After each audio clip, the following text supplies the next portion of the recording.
বিড়ির প্যাকেটে বা সিগারেটের প্যাকেটে বা কিছু কিছু গুটখার প্যাকেটে একটা ছবি থাকে। ছবিটা আবছা হলেও মোটামুটি বোঝা যায় যে ছবিটার মধ্যে ঠোঁট নেই এবং দাঁতের চিত্রটা আছে। দাঁতগুলো কীরকম লালচে লালচে কালচে কালচে কালার হয়ে আছে এবং গলার ছবি থাকে।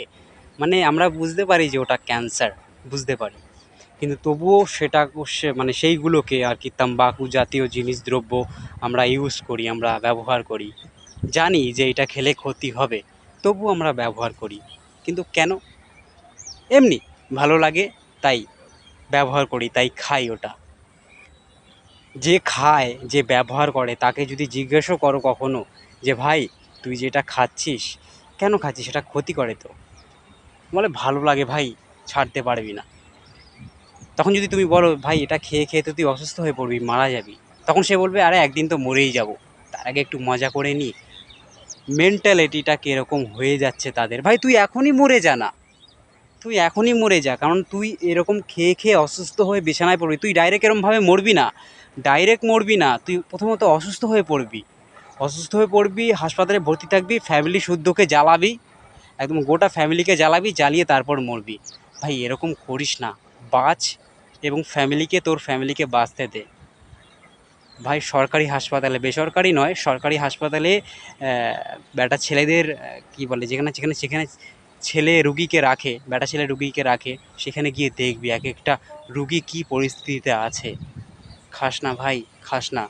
যারা কামিয়ে চলে যাচ্ছে, এগুলো বিজনেস করে যারা কামিয়ে চলে যাচ্ছে তারা চলেই যাচ্ছে, এবং তারা প্রমাণ রেখেও যাচ্ছে। তোরা কিচ্ছু করতে পারবি না সেই কোম্পানিগুলোর। যদি নিজের থেকে না ছাড়িস, তোর ভালোটা কখনোই সম্ভব নয়, কেউ করতে পারবে না। সবার উপরে হচ্ছে নিজে।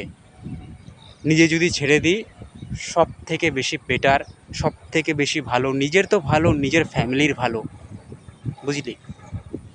প্রথমত তো এইটা খেয়ে তুই অসুস্থ হয়ে পড়বি, তার থেকেও ঝামেলা তোর ফ্যামিলির হবে। কেন? ফ্যামিলি তোকে ফেলতেও পারবে না, তোকে মেরে দিতেও পারবে না। যেইটুখানি জমা পুঁজি ব্যাংকে জমিয়েছে, ঘরবাড়ি করেছে, সব তোর পিছনে চলে যাবে। এরকম ভাই হয়েছে, হয়েছে। হানি সিংয়ের আমাদের র্যাপার হানি সিং, ওই হানি সিংয়ের একটা ইন্টারভিউ আছে, দেখবি যে ও যে কয়েক বছর যে ও এদিকে ছিল না, ও র্যাপারের দিকে ছিল না, কয়েকটা বছর ওর জীবনে কি গেছিল।